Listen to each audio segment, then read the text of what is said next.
All right, welcome to Critical Weight Theory. And I've got a guest here. I'll let you introduce yourself.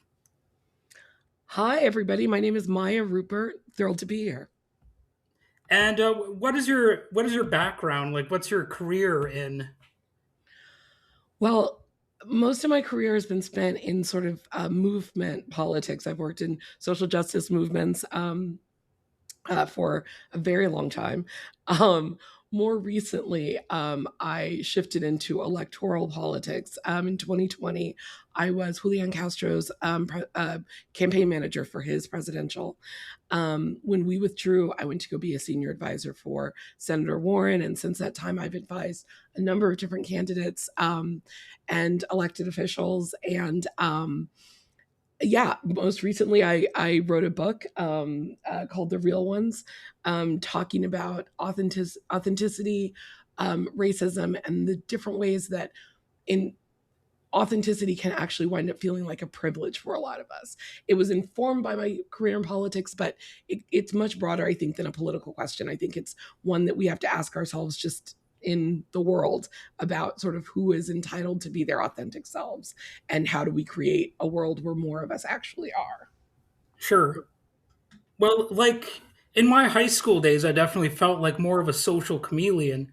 But then I sort of, discovered what my views actually were and stuff like that. So, what would you say your political awakening was, or whatever you want to call it? My political awakening. It's interesting. I think about sometimes that I work with people who very often can trace it to a moment, right? Something radicalized them or they worked on a specific campaign.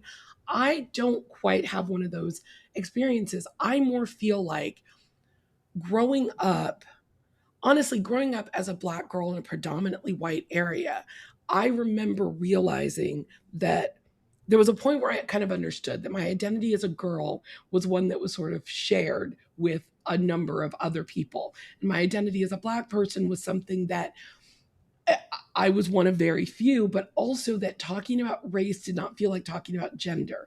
Race made people feel uncomfortable. And the fact that while I was a Black girl, for other people, Black and girl were sort of perceived as separate things, almost that was my not radicalizing experience, but it was almost like my identity became political before I would have had words to call it a political identity. Does that make sense?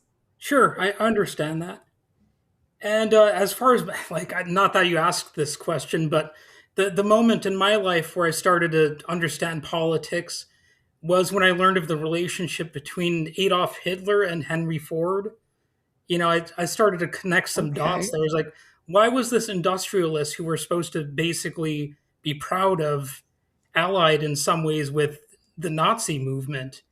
And it kind of got me to ask all kinds of questions like, is the school system almost like an assembly line that's just, pumping out products, with some ideological components related to fascism? So I Right. it was a little bit of a radicalizing thing, I guess, and I instantly realized that even though I wouldn't consider myself an anarchist necessarily, I have some of those anarchic inclinations, I guess you might say. Yeah, that's really interesting. Um, it is. It's just it's such a fascinating thing to think about when that happened for everyone. Yeah, Was it, you know, what random thing did you read that kind of made you open your eyes in that way? yeah, and for me that was sort of it. And I obviously didn't get a career in politics like you did. So what kind of inspired you to get more involved in that sense? Well, I mean, in like electoral politics, honestly, it was just I met someone who I felt like I could work with, right? I When I was working in sort of social justice movements, I saw politics, like electoral politics and politicians, as being people we could bring along, but they weren't going to be leading any of these efforts. If you cared about justice, it wasn't, we weren't going to achieve it through electoral means. Sure. And then I met Julián Castro. It was when he was secretary of HUD, and I was working at HUD at the time. And it was the first time I sort of knew of a politician. You know, he had been the mayor of San Antonio. He was being talked about as a potential VP candidate for Hillary Clinton if she were successful. This was 2015. And it was the first time I met a politician who I felt like talked about the issues and sort of approached things the way that I did, the way that the people that I worked with did. And it really, it made me see that this was a path that could lead us to justice. Sure.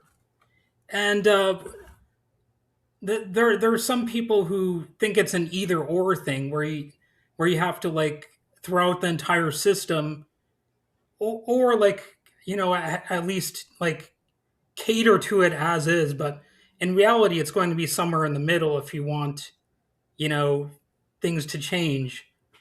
That's kind of my, I guess, semi-conformist view of things. That you think in order for things to change, we need to find a middle of the road. Kind of, I mean, it's I think that no matter what happens, we're going to have some vestigial aspects of the system that came before, the including the cultural system, if you will. So I don't think that it's ever going to be possible to just totally like start over, like hitting the undo button or refresh the page on everything. Right. I don't know. You know,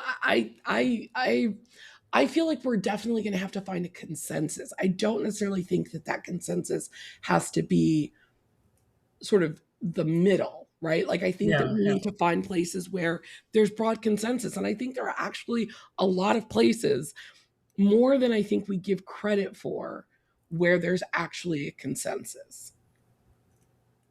And like, where would you say that is in your experience? Like when you were working on these campaigns, or Well, I would say, I mean, look, where we are right now, I think we're seeing a political awakening in this country where people are talking about, you know, you can say affordability, you can say the working class or the working poor.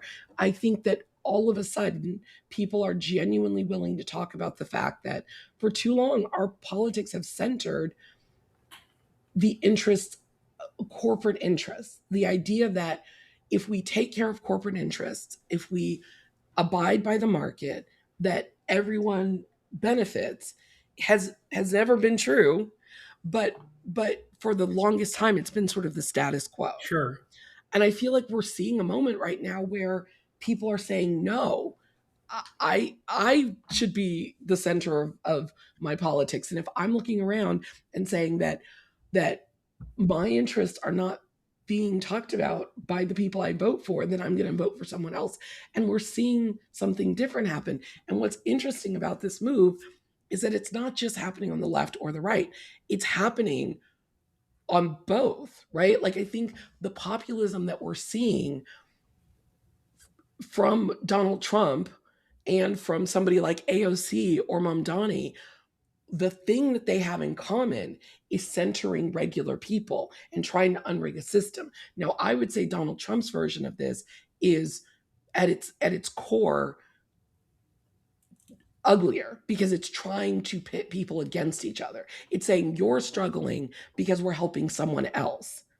I think that there is a much more positive view of populism, but I think that the fact that there's agreement on this is a huge opportunity that we should be taking advantage of. I think that's one thing that's happening right now is Donald Trump is actively debunking almost every right wing talking point that's out there. Like he's exposing it all as being basically like a fraud. And, Right. he's not intentionally doing that, but he sort of is inadvertently debunking his Exactly. entire worldview. Yeah. Yeah. And I think it's going to be interesting to see what the Republican Party decides to do after this. You know, they let him run amok, and I think he's put together a coalition that most Republicans could not keep together. He can't keep it together. You can't promise to help working class people and then enact tariffs that amount to a tax on those same people, and you know get tax cuts to the wealthy and protect the Epstein class, and do right. You can't do all of those things and then say no, but I'm for you regular people. So I think he has shown the limitations of a Republican trying to run that way, and I'm interested to see what direction the party will go after he can no longer be on the ballot. Sure. Well, it seems like the right wing solution to just about any problem is to beat it, bomb it, shoot it, throw it in a prison cell and siphon away its resources. And like that's mostly all they know how to do. Um, Not necessarily in that order. It can be all over the place, really. It's really a shame, and again, I really do think that there is a moment right now that people's political imaginations are possibly wider than they've been before, and so I think it's a moment to remake some things, and one of those things should likely be the Republican Party.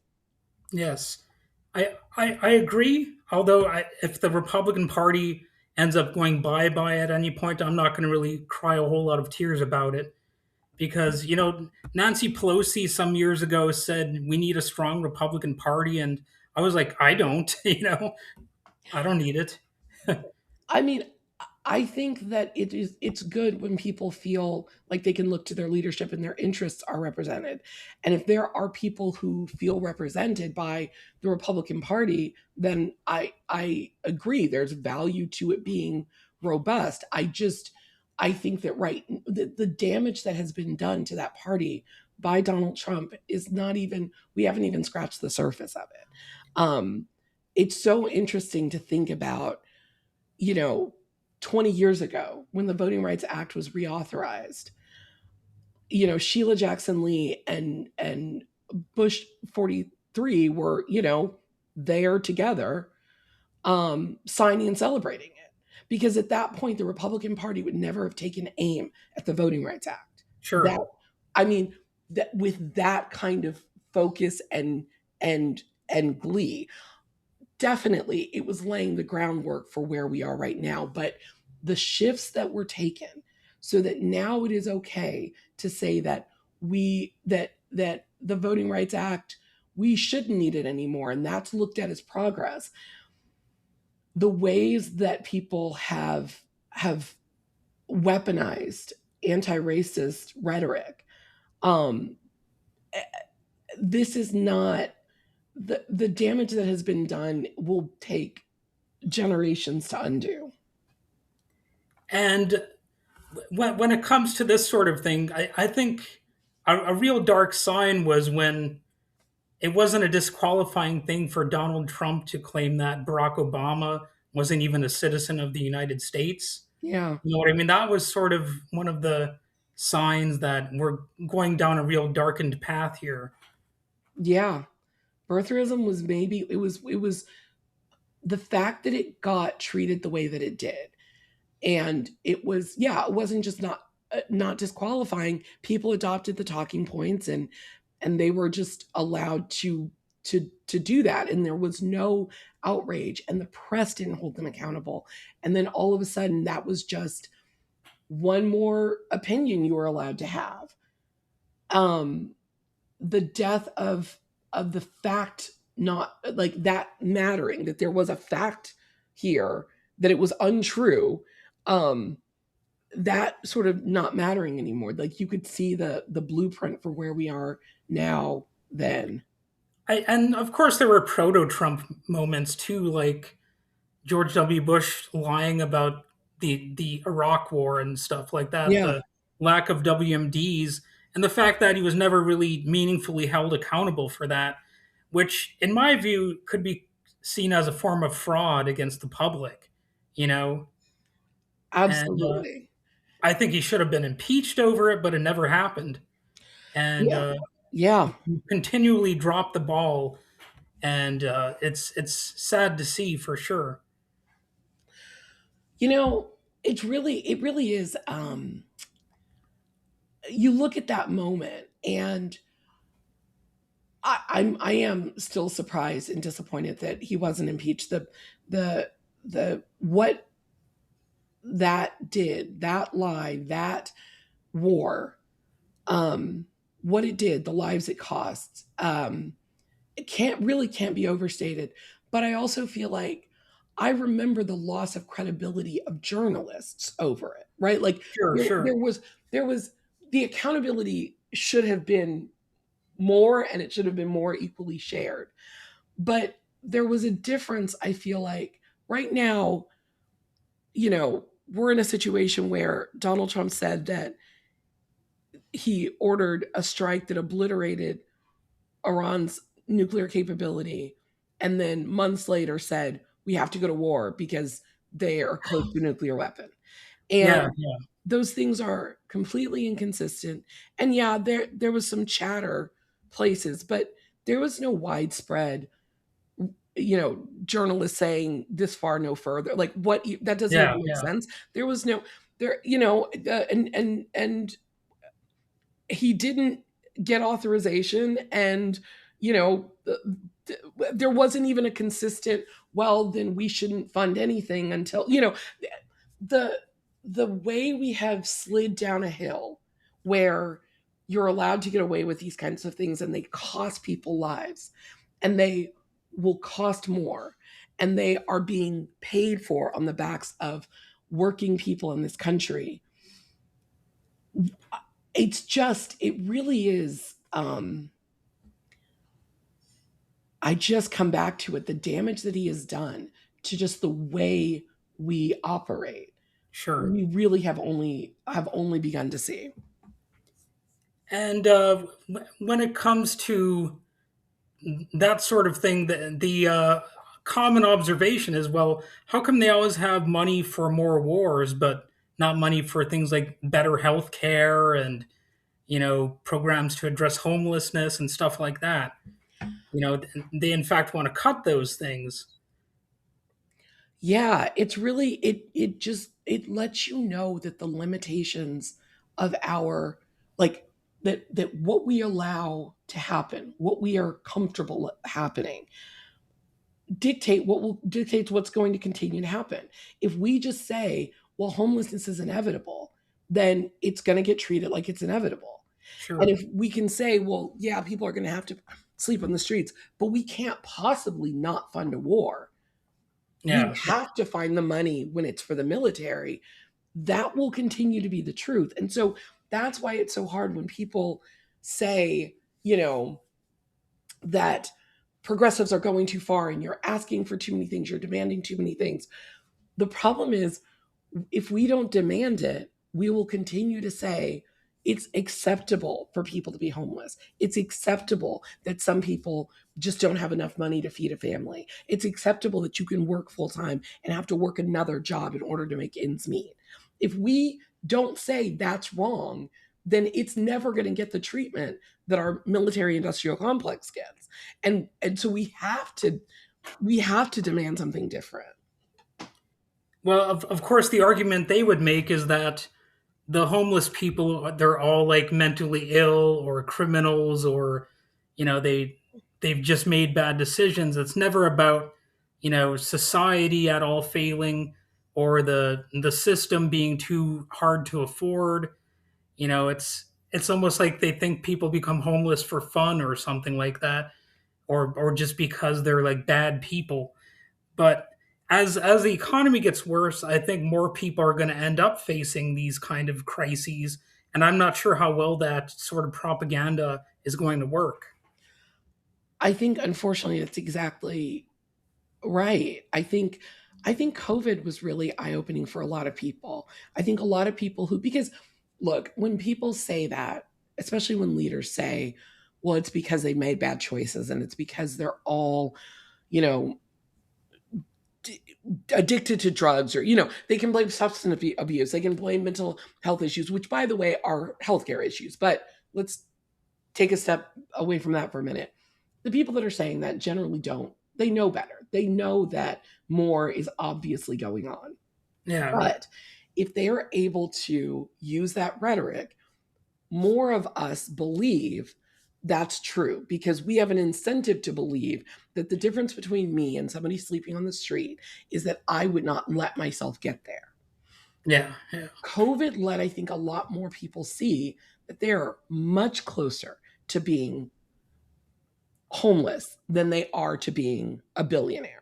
And if the yeah, yeah. billionaires need us to keep believing that we are so far apart from each other so that we don't realize we're all much closer to each other than we ever are from them, they benefit from that. And I think I think a lot of people did have that moment where they said, wow, I am not that many paychecks away from not being able to make it work.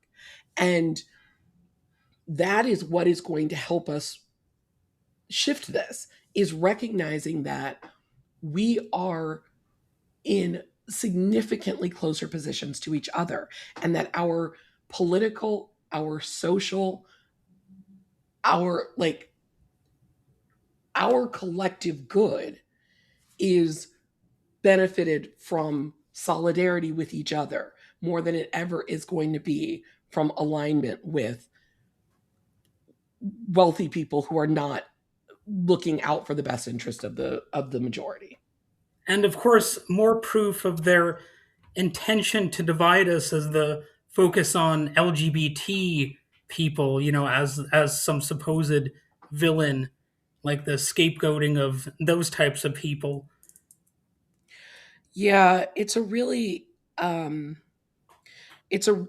heartbreaking thing that happens. That there are some people whose identities get used as political wedges, and LGBTQ folks, but especially trans folks and especially trans kids, um, getting used to getting used as scapegoats in a moment just to keep people fighting, or immigrants, or there is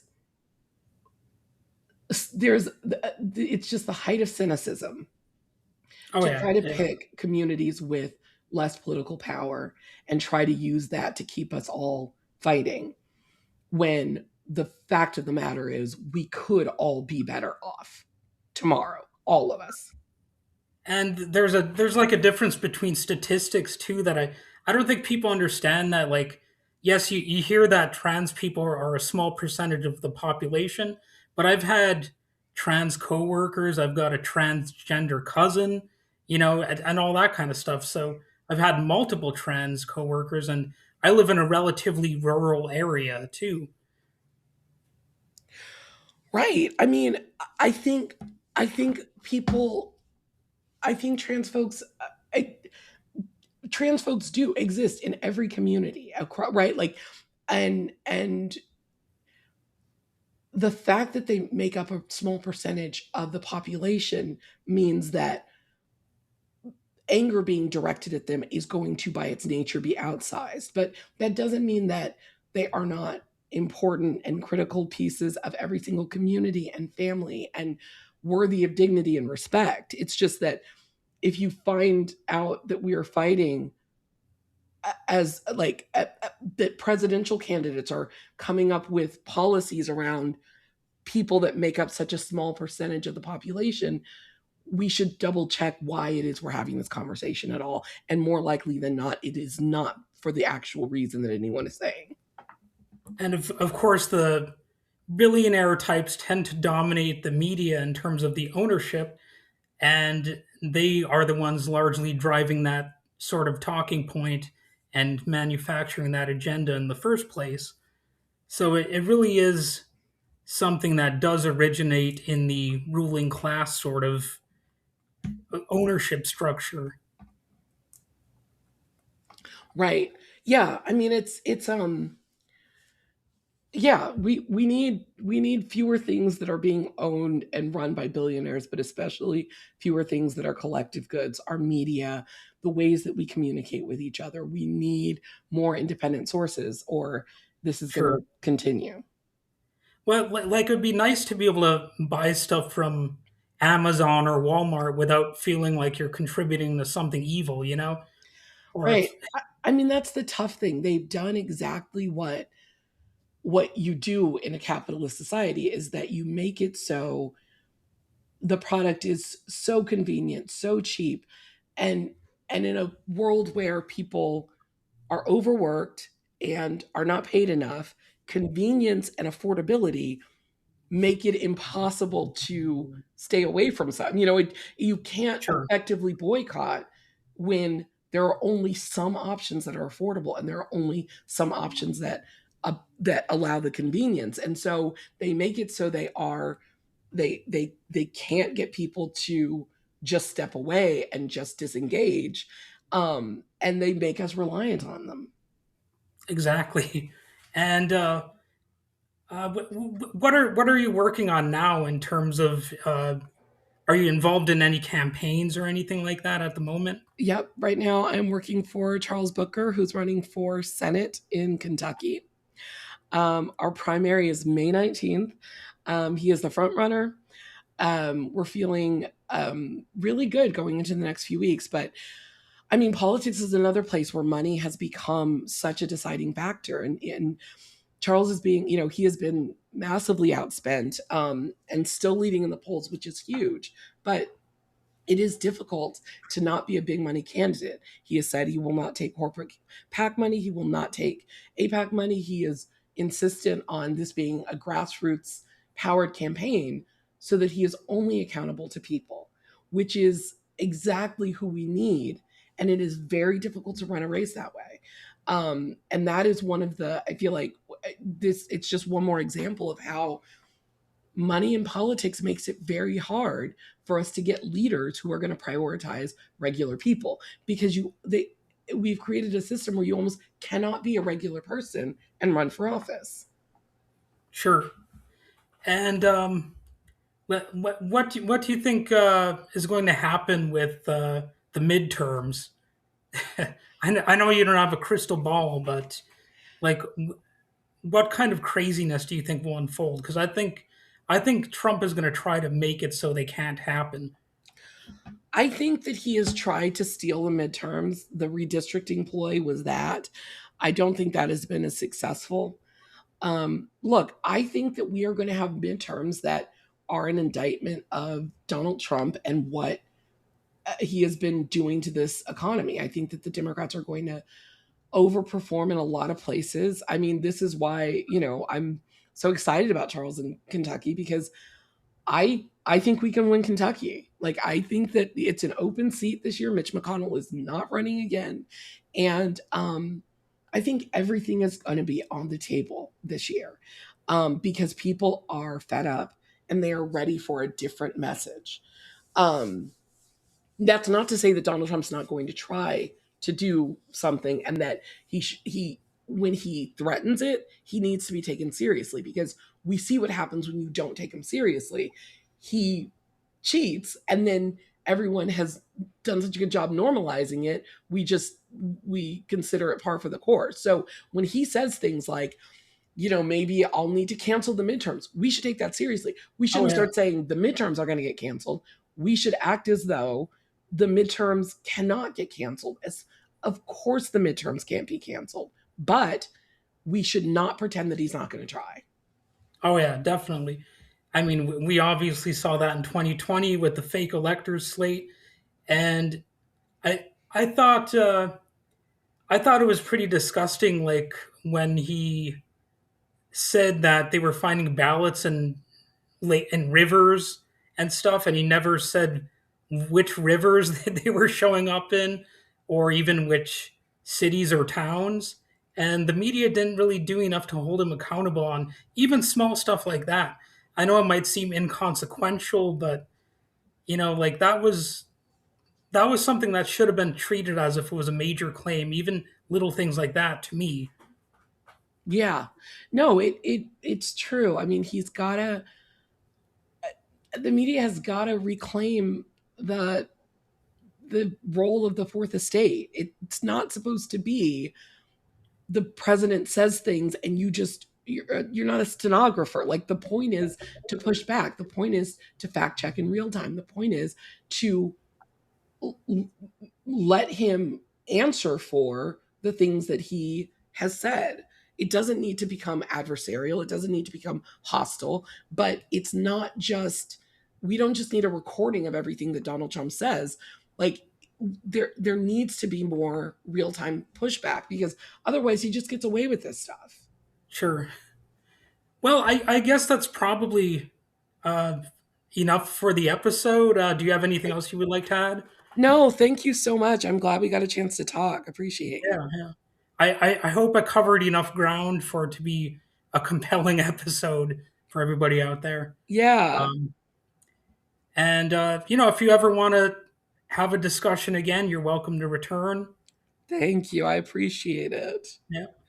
All right. Um, Well, have a good day then.